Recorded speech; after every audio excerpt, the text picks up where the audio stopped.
Hi student, welcome to the solution. Here we need to find the sum of sigma k is equal to 0 to 4 k minus 1 multiplied by k minus 3. This would be equal to 0 minus 1 multiplied by 0 minus 3 plus 1 minus 1 multiplied by 1 minus 3 plus 2 minus 1 multiplied by 2 minus 3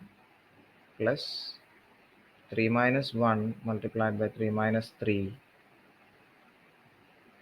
plus 4 minus 1